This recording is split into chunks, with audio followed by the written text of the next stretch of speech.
Oi, sexto ano. Hoje nós vamos focar na correção da meta 4, que é o conteúdo que fala sobre as técnicas agrícolas para plantio no solo. Só que antes de nós fazermos a correção, a gente vai revisar um pouquinho o conteúdo da meta 3 e 4, porque logo nós teremos uma diversificada que vai envolver esse conteúdo. Então, quando nós falamos em composição e formação do solo, a gente está falando daquele processo lento, gradativo, gradual, de desgaste da rocha, onde a rocha vai esfarelando-se aos poucos e a partir dali vão formando-se partículas que, em contato com a matéria orgânica, vai dando origem à formação do solo. E o solo, ele leva muito tempo para se formar. Então, como são diferentes tipos de rochas que dão origem aos diferentes tipos de solo, lógico que nós teremos formações diferentes. Então, lá na apostila, ela fala dos tipos de solos. Ela traz basicamente três: o arenoso, o argiloso e o umífero. E aqui nessa imagem vocês têm o calcário também.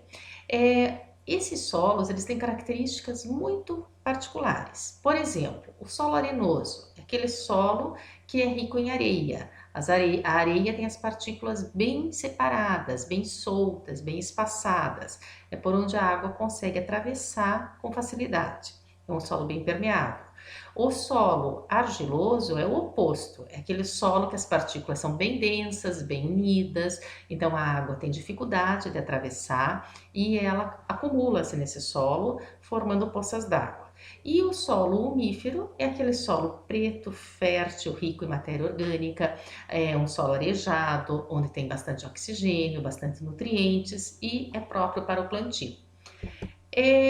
A atividade da Meta 4 era resumir as principais técnicas agrícolas de cuidados com o solo. Então, quando nós vamos plantar e um solo ele tem algumas características que não são adequadas ao plantio, é necessário melhorar esse solo. Então, se tem muita água, um solo assim extremamente úmido, o que fazer para plantar nesse solo? Uma técnica, a mais utilizada, é a drenagem. A drenagem é justamente dar escoamento à água dos terrenos muito úmidos. Então, através da drenagem, cria-se caminhos preferenciais para que essa água possa fluir para outros locais e aí, com isso, vai ter a possibilidade de plantar nesse solo, uma vez que ele não vai ficar tão encharcado assim. A outra técnica é que nós já comentamos, agora é só um resumo, uma revisão, então fala da aração. A aração é justamente provocar o arejamento do solo, fazer com que as camadas sejam revolvidas, que ocorra uma introdução do oxigênio e, em consequência, uma expulsão do gás carbônico, facilitando então com que esse solo acabe ficando mais fértil, com mais oxigênio, né? Facilitando esse processo de oxigenação lá no solo.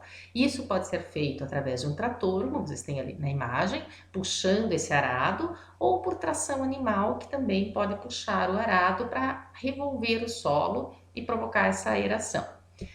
A terceira técnica que nós falamos, e para você resumir, seria a adubação. Então, a adubação é essa prática agrícola que vai consistir em fornecer adubo ou fertilizante ao solo, tanto para recuperar ou para conservar a fertilidade do solo. A adubação correta vai aumentar a produtividade desse solo.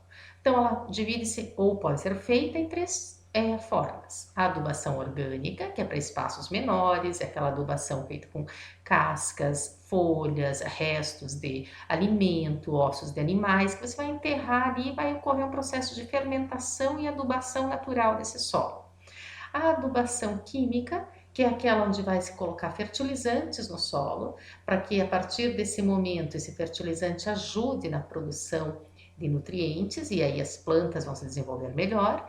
E a adubação verde, que ela consiste em deixar sobre o solo uma camada de vegetação, como essa que vocês estão vendo ali na imagem do meio, onde alguns vegetais, as folhas, o resto de algumas plantas são depositadas no solo para provocar uma umidade, uma fertilidade nesse solo. A irrigação, então, é aquela forma de molhar, irrigar, trazer água para esse solo através de aspersores ou através do gotejamento, né, de algumas técnicas que vão complementar a água provida pela chuva. E para que isso é importante? Para que as plantas possam se desenvolver melhor nesse solo mais úmido, onde ele vai conseguir, a raiz vai absorver os nutrientes necessários para o seu desenvolvimento. E aí na página 216, ficou para vocês responderem tanto a 216 quanto a 217, ele inicia com uma tirinha da turma do Chachado. É bem bacana essas tirinhas, eu puxei uma delas aqui na imagem para vocês perceberem que são tirinhas com personagens da região do Nordeste, né? Então eles trazem características bem comuns àquela região, como essa que está falando aqui, na questão de nascerem plantas em locais tão secos, como em algumas regiões do solo nordestino. E aí lá no livro ele pergunta, como essa rosa nasceu numa região tão seca? Né? Então, justamente, a indagação é como que é possível nascer algumas plantas num solo que é pobre em água. Se ele é pobre em água, provavelmente vai ter poucos nutrientes ali também. E como que um vegetal consegue sobreviver num local com pouca quantidade de água. Né? Então, a resposta era para você colocar exatamente essa questão, né? Da aridez do solo nordestino e, em contrapartida, algumas plantas nascem nesses locais.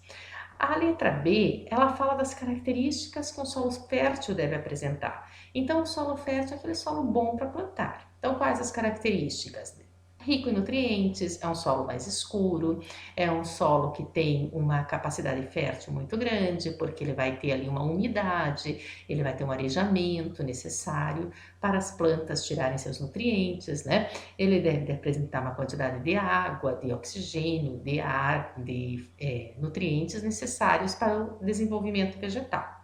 E técnicas para contornar ou para tornar um solo produtivo. Então, são as 4 que nós falamos. Primeiro, você vai arar o solo, você vai ver se tem necessidade de fazer a drenagem ou a irrigação, e aí a adubação, e dependendo do tipo, do espaço que você tem, do tipo de cultura que você vai colocar nesse solo, aí você vê se vai ser uma adubação orgânica, química ou verde.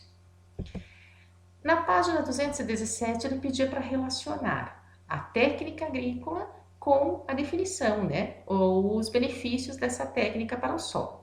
Então, o que a adubação vai trazer de bom para o solo? Vai repor os nutrientes, tornando o solo mais fértil. O que uma drenagem vai fazer? Ela vai retirar o excesso de água. A aeração vai tornar o solo mais arejado. E a irrigação, ele vai receber água por diferentes técnicas, por gotejamento ou aspersão. Lá no livro, a resposta então ficaria 1C, a 2D, 3A e a 4B. Aí você confere se você conseguiu relacionar. E o último exercício, ele falava exatamente na página 217 sobre a questão de você reaproveitar o excesso de embalagens plásticas e transformar isso em hortas verticais, né? Ou um espaço que você tenha na sua casa que você queira plantar. E aí era para você relatar no caderno quais os cuidados que você deve ter com as garrafas e com o solo para construir a sua hortinha. E aí ele traz o exemplo de uma horta vertical, que está uma horta horizontal nessa imagem, né? Mas o raciocínio é o mesmo.